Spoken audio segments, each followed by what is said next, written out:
Welcome to Paradise in the Pines, a podcast about the people, places, and stories that make this the home of American golf. Brought to you by the Pinehurst Southern Pines Aberdeen Area Convention and Visitors Bureau.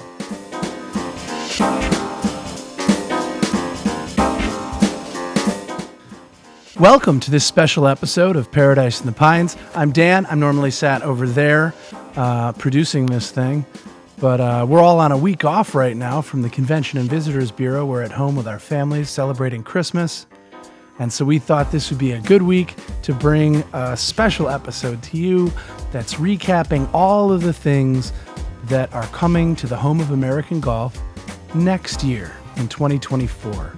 We talked to a bunch of people, movers and shakers from all over the county and all over the country, really, this season on Paradise in the Pines. And so I've gone through and I've collated together the times that we talked about what's coming next year. So enjoy, get excited, and we'll see you next year in the home of American golf. Happy New Year. First episode this year, episode 23, Phil sat down with Jessica Halling and talked about the new distillery she's opening, Beehawk Distillery, coming in 2024. Distillery. Talk about location, talk about size. I mean, it's a pretty ambitious facility, and this is just stage one that you're considering. So this is a multi-phase project over a course of years. Talk about the project, how it came about after the initial research and deciding this is what we need to do.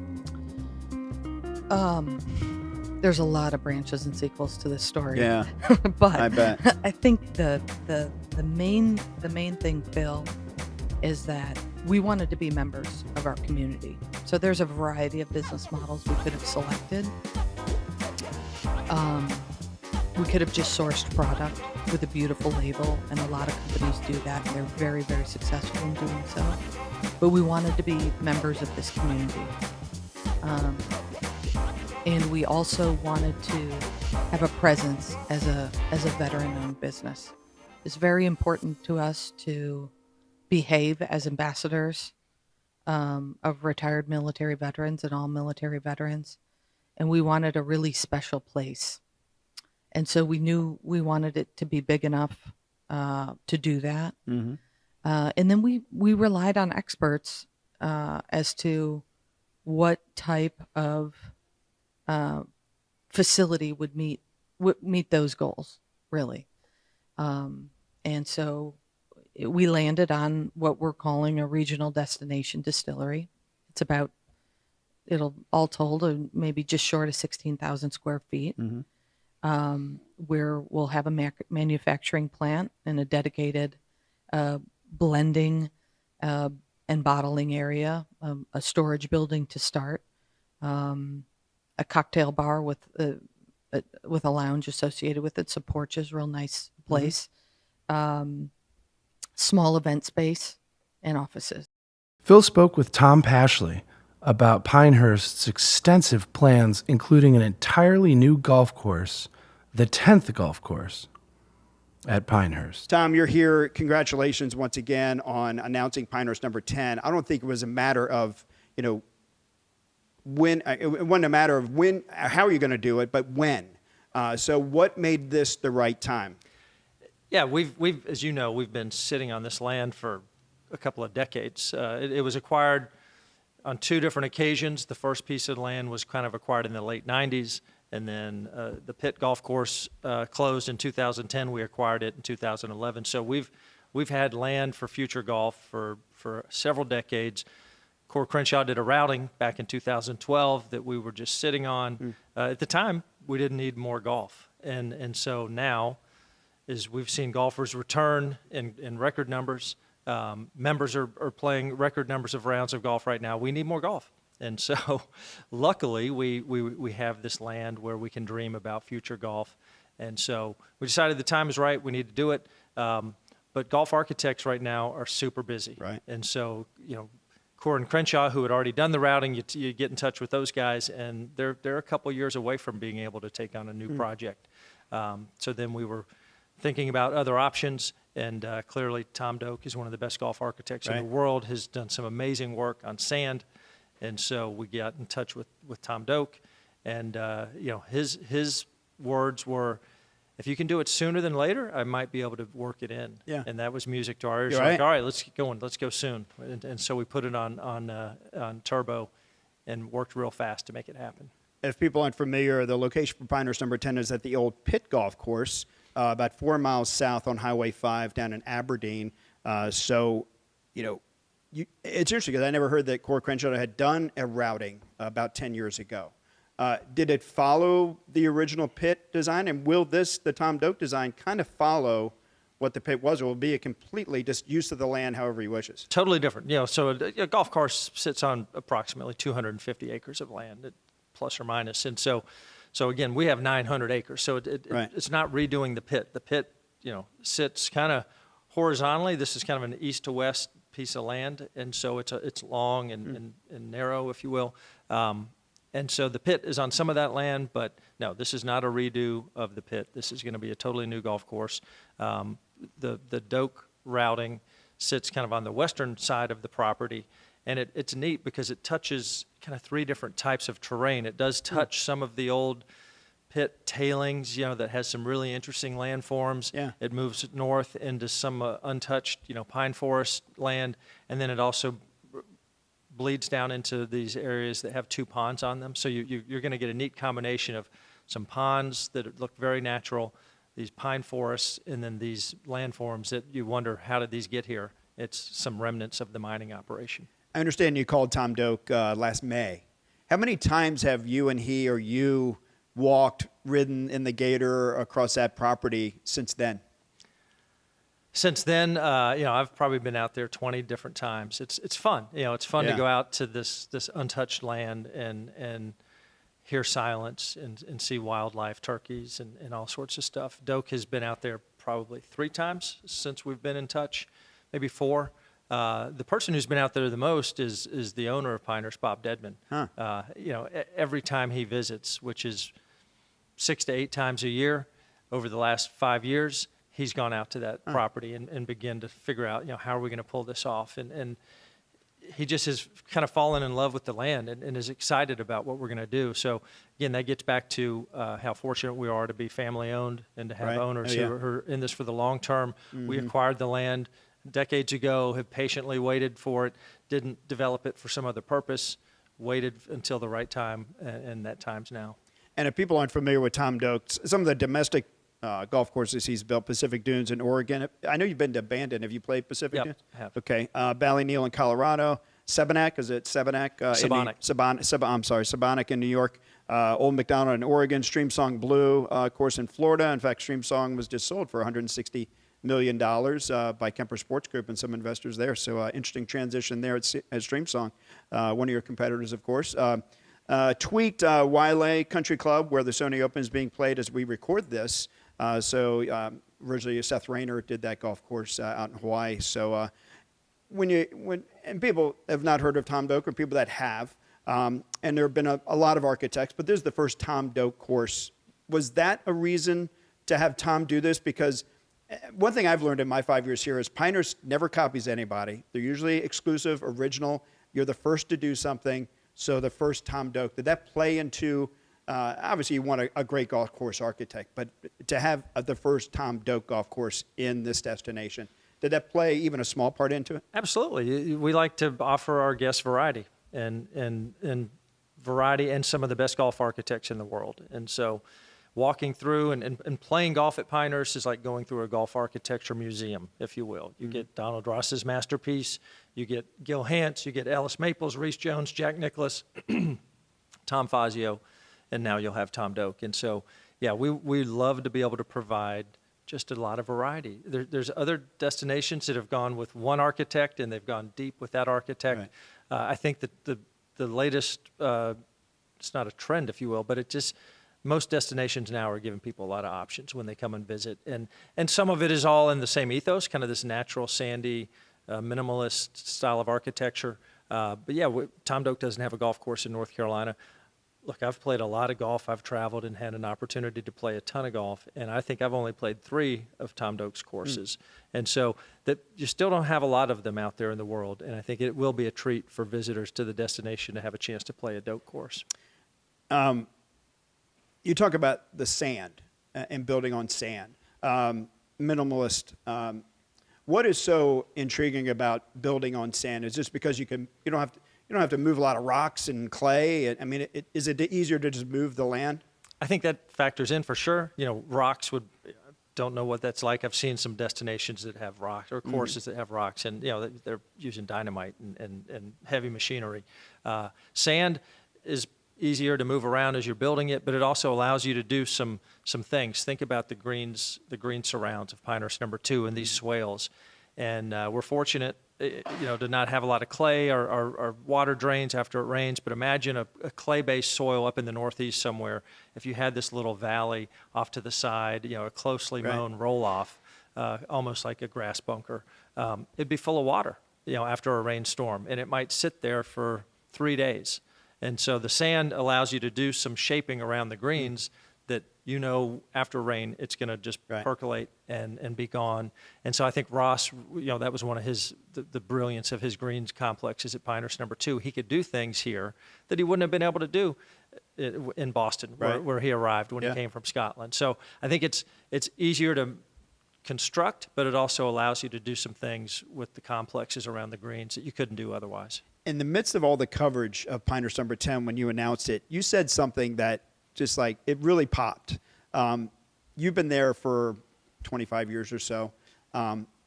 And since you've been there, you've been more, Mr. Debman too, have been more editors instead of creators, which explain that, because it's brilliant. Because you talk about, what Gil Hanstead and redoing number 4, Cork Renshaw number 2, redoing, but doing original work, having a clean canvas. Yeah. Being from an editor to a creator. And look, editing isn't easy. You always have the opportunity to mess something up when you're editing and lose the essence of whatever it is. So we're proud of the editing that we've done. But yeah, it's the restoration of Pinehurst number 2, was an amazing thing and changed the momentum of Pinehurst. But it was just changing what had already been done. You look at other places that have created destinations from nothing. I've always looked at that and thought, wow, that's got to be hard. We're just tweaking, we're refining, we're being true to who we are, and changing. The brewery, for instance, was an old power plant in the heart of the village of Pinehurst. The building was not operable for 30 plus years, but we took something that was already here and turned it into something new. The brewery, the Cradle, was the existing first holes, of course, 3 and 5. I guess that was kind of creating, you could say, so it's editing and creating at the same time. But anyhow, what we're going to do in Aberdeen is our first opportunity to create, a destination and to establish new buildings that have never existed before and figure out what's the golfer experience, what do we want it to feel like. Because, and I'm sure you're going to ask, it's not just one golf course, it's 900 acres. Right. And I already mentioned 250 acres is what it takes to build a course. Right. So there's room for more.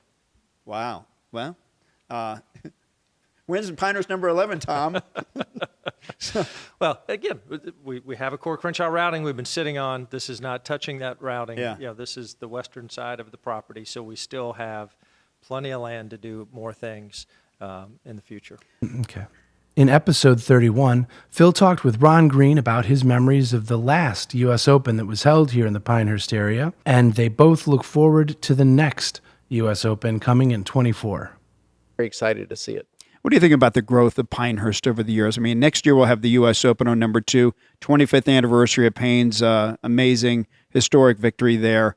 The 10th course being added, the USGA second headquarters here, first U.S. Open anchor site, World Golf Hall of Fame coming back. Could you imagine, when you saw Payne Stewart win in 99, that Pinehurst would become even a bigger, globally iconic destination when it comes to golf? And what I think is great about it is that part of it has grown, and obviously the surroundings have grown too, but I don't think it's lost that small town essence, the sort of the feeling you get. And the village type thing, and there's an embrace you almost get when you drive in here, and especially when you drive around and see it. And golf is almost literally in the air. Yeah. You hear the church bells, you hear this, you drive around, there's a golf course here, there's a golf course there. It's just the USGA thing, I think, is an enormous feather in the cap of the area, and I think it's only going to grow. I think it's, what they've done with the resort and making it the anchor site. I mean, it's, it's not like if something's coming, it's what's coming when, Right. and you just identify it. I mean, you say Pinehurst area and one word comes to mind and it's golf. Yeah. And, like I had a friend, couple months ago who'd been wanting to come here forever, he and his wife, and had never been. And so we came up and spent a weekend showing him around doing stuff. And he was already booked for the fall. He said, I'm bringing some clients up here and we're going to Yeah. go. That's how much he liked it. That's awesome. Well, I know you love playing at Pinehurst, maybe name your top 5 courses in the area, not Pinehurst only, but I mean, are there other courses around here as well? What would you say is your 5 favorite here? Well, I have to say the 2 at Country Club of North Carolina, because one of my best friends has a house there, and he's always basically has me a room there, so I go down there as often as I can. Well, I know that those 2 courses, I'm on the state golf panel, so Dogwood is just ranked 3rd in the state, and Cardinal 16th in the state. Just hosted the ACC Championship, Yeah. which Georgia Tech just won. So both incredible golf courses. Yeah, he's got a house on the 17th hole of the Cardinal course, which used to be the 8th hole, so his house is called Old 8. So I'm down there a lot. I love Pine Needles, Mid Pines. What they've done, what Kelly and them are doing at Southern Pines is tremendous. Yeah. I'm trying to think. I haven't gotten up to Tobacco Road, which I guess is a little out of the way from here. But it's been years, but Talamore, I remember going by. Shoot, now I'm drawing the blank. The Jack Nicklaus golf course out. Legacy? Yeah, because I remember playing really well and get to the final holes. Like, why did he want to do this to us? Because as I recall, it was really, really hard. It's just there's all sorts of places here that I mean, I can go play the Cradle and just I have friends who will drive down from Charlotte, have lunch. Play the Cradle, have lunch, go putt the Thistle do, yeah. Play the Cradle again, have dinner, and come back. But you can do that. There's so many. I know you have packages and things like that, and just. My wife loves to come to Southern Pines, and it's sort of Bedford Falls in North Carolina. Yeah, and just spend time wandering around. I think that's I'm going to Bandon Dunes later this summer on a trip, but that is all golf. I mean, Pinehurst is all golf, but with more. Yeah. You're not going shopping in Bandon Dunes unless you're going in one of the pro shops. Right. Here you could go out and go eat dinner at all these good places, Yeah. and you see the horse tracks and all the lake and all those sorts of things. So it's we play that what are we going to do game in 3, 4, 5 years? Are we going to leave Charlotte? Well, Pinehurst is always the place we talk about. Ray Owen and Chris Dunn discuss their plans for the Arts Council here in Southern Pines in episode 32. House. Yes. For those not familiar, Southern Pines, Broad Street runs right through it. Connecticut Avenue heads down toward Fort Bragg, short distance from there. Before you get to Duncraig Manor, on the left you have Weymouth Center, and on the right you have the Campbell House. So talk about Campbell House when people go there, and hopefully you've been there. If not, you need to go. And why should you? And what are you going to see there? Oh, it's Campbell House is a remarkable place. It is tied to that area because, I know you can speak to the history of it, but it is. There's parts of the Campbell House that predate the present-day Weymouth Center. It literally, parts were drug across the street by donkeys and horses. Teams of mules. Teams of mules. So our Brown Gallery, the biggest room we have, was originally part of the original Weymouth House. Boyd House. Boyd House. Okay. I knew I was going to get something wrong there. So it is a stately manor. 14-acre park. It is owned by the town of Southern Pines. We are happy to have them as landlords. We lease the first floor. It's a wonderful place to go to work. We have our galleries there. We have all our offices there. We sometimes do lectures. We can do classes. But we have pretty much maxed out that space. And I don't know if I know that we just asked the town for permission to do an addition. Sure. They gave us their blessing after they saw the plan, which would add another 1,600 square feet, another 2 ADA accessible bathrooms, and an elevator that'll get accessibility up to the second floor, and then us access to the basement for storage, which we have none. But this will open up a lot of things. in addition to that, we're going to definitely make this a place of a destination by the art. The building will become artwork. I think I'm explaining that right. The ceiling of the great room will be a work of art done by artists that are tied to this area, that are the world's best artists out there. I know you can explain it more when it comes to what they're going to do on the ceiling, but I just look at it. If you've never heard of the frescoes out in the mountains, there's a couple of churches, or it's probably 4. Yeah. 14 total. 14. Actually, I think in Asheville, Asheville's part of it. Yeah. There's a total of 14 I've heard spread about throughout this, Western yeah. North Carolina. Okay. My parents took me to a couple of those churches when my sister and we were 12, 13, and I didn't know what I was going there, but they are pretty remarkable. And thousands of people go see this just to see the frescoes.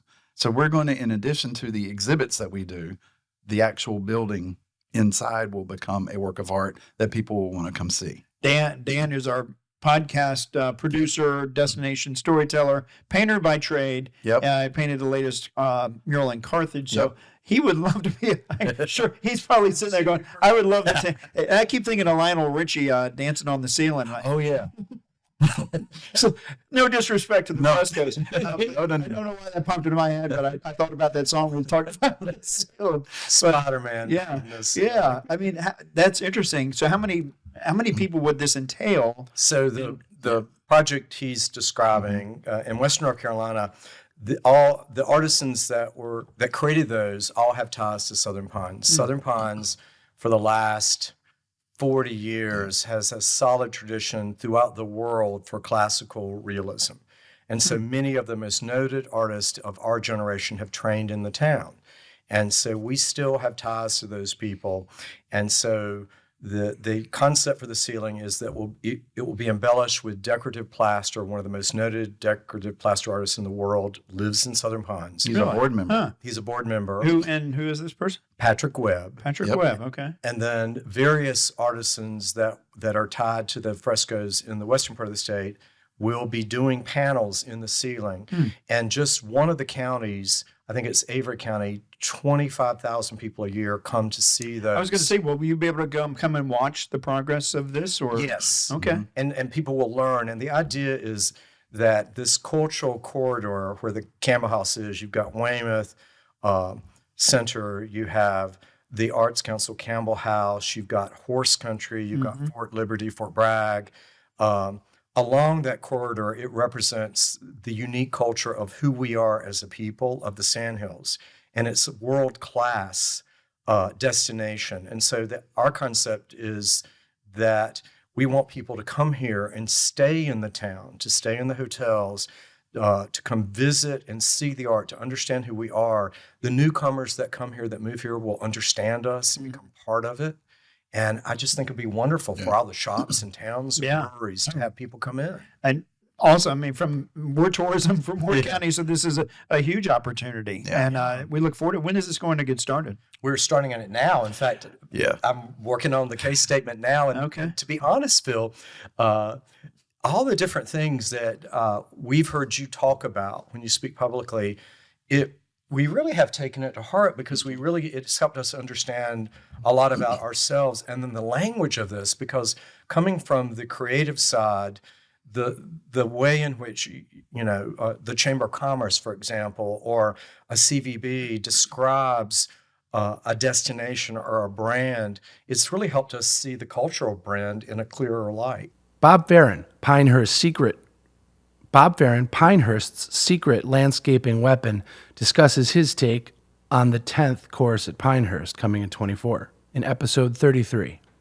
Well, we're certainly looking forward to it. It's going to be, ready later this fall, but opening in the spring is what I'm understanding. Sometime in the spring. It's interesting. So many properties and professionals in our career, you'd like to have the opportunity to do. We have 4 significant events next year, and most properties would love to have one in their career. But we'll open a new golf course. We'll have the USGA Golf House Pinehurst dedication and opening. We'll have the U.S. Open, and then we'll have the induction, the 50th induction class of the World Golf Hall of Fame. Yeah. 4 things in 1 year, you just don't know what to do. Natalie Hawkins, in episode 34, discussed how major economic sea changes to the north of the Pinehurst area will affect the economy in general in 2024 and onwards. Look at what's going on to the north of us. So the Toyota, the VinFast, and the Wolfspeed announcements, all within the last 12, 18 months. Those 3 announcements represent over 11,000 jobs. So that is 1/3 of all of Moore County's employment. Wow. 1/3. The total investment for all of those jobs is close to $13 billion. To put that in perspective of what's getting ready to happen to the north of us, prior to the revaluation, the entire Moore County tax base was $15 billion. Holy cow. 3 projects, $13 billion in investment. All of Moore County's valuation, $15 billion in investment.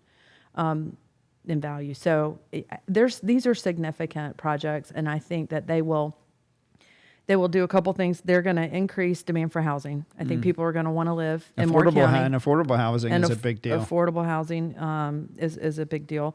I think we're going to see continued pressure on our wages as well, because all 3 of those projects, average wages are above Moore County's average wages. So, there's going to be some incentive for Moore County residents to make that short 30, 45-minute drive to potentially work at some of those facilities.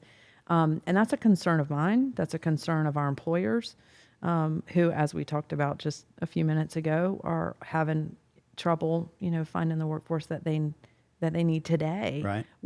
That's without 11,000 new jobs within 30 to 45 minutes of us. Yeah.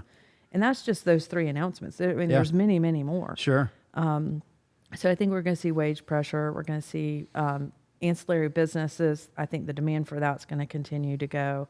And I also think that, housing we're going to continue to have a need for additional housing that is affordable or attainable. So what you're saying is you're not bored. I'm not bored. No. They're very busy.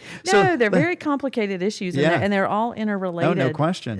And there are many factors. I mean, you're just trying to fit pieces of the puzzle together. I mean, it's amazing. Yeah. So, like, for example, we've recently recruited Bulldog Pipe as a manufacturer. We recruited to Aberdeen. That was someone who, the owner of that company, lived here in Moore County, and his business was in Missouri, I believe, and said, I want to open a second plant. I'd really love to do it here. Yeah. We looked and looked and looked, couldn't find a site for him, finally found something that was off market. So we're spending a lot of our time hunting and pecking and saying, okay, where's a good place for this business to go, right? Where is it an appropriate place to go, right? Looking at surrounding land uses, is there residential around it? Is there infrastructure available? And we're just trying to connect property owners with businesses. We're trying to connect the supply and the demand market, and oftentimes it's stuff that's not on the market. In episode 37, Janine Driscoll of the USGA gives us inside information about what to expect from the U.S. Open in 2024. To the 2024 U.S. Open here at Pinehurst number 2. I know right now, as we tape this in August, there are packages. So I know we've gotten some emails and some inquiries as to, hey, when will individual day tickets go on sale? Can you speak to that? Yeah, absolutely.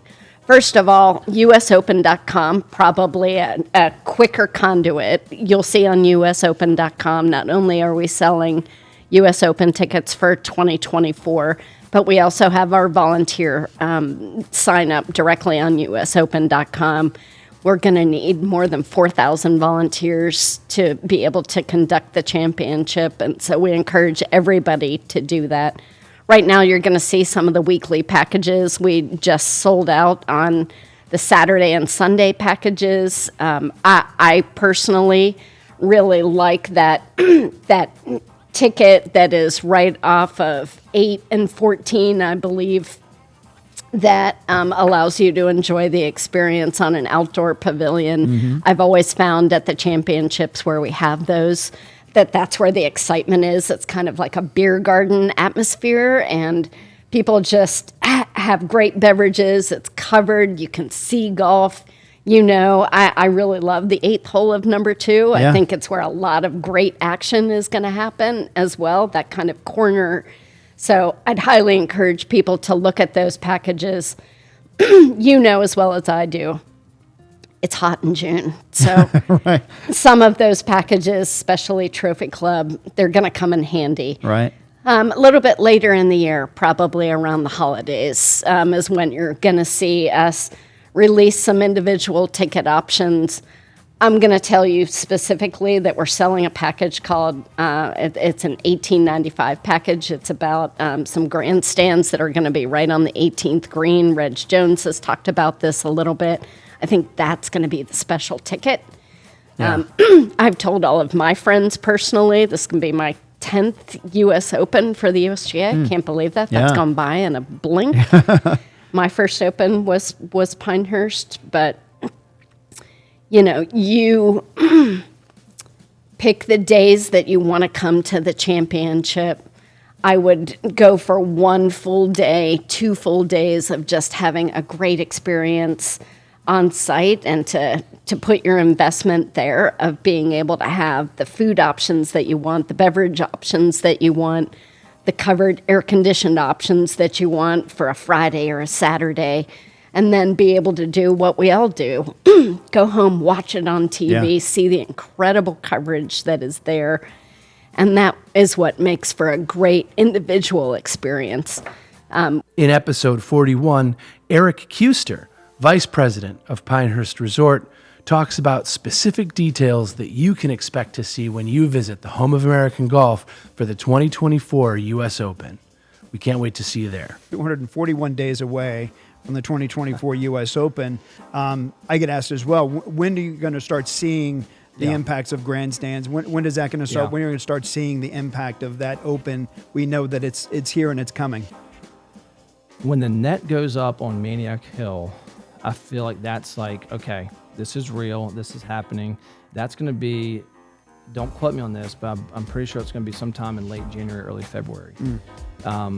Then it's off to the races. Yeah. Then you're going to have grandstands that are going to be constructed. And the unique thing that's in 24 versus 14, Phil, is all those hospitality structures that had previously been set up in the bowl of Maniac Hill in the driving range. Yeah. That's going to be on the golf course. So you're going to see hospitality on the 10th hole, specifically behind the 10th green on number 2. And then on the 15th, 16th, 17th, and 18th holes, you're going to have hospitality. That's going to feed into I think a more animated experience. I think it's going to be elevated and more enhanced. So I think the corporate audience and hopefully the general admission attendees will feel there'll be a little bit more vibrancy to the U.S. Open versus separating the corporate hospitality away from the golf course. Yeah. It's coming to the golf course. Sure. And in the closing holes too, where you've Exactly. got the attendance, everybody's going to be there. There's going to be a lot of passion, a lot of energy, and There's just one thing. a lot of people drinking transfusions. it's going to be. There's just one thing I want, Phil. Yeah. I want a really good winner. Yeah.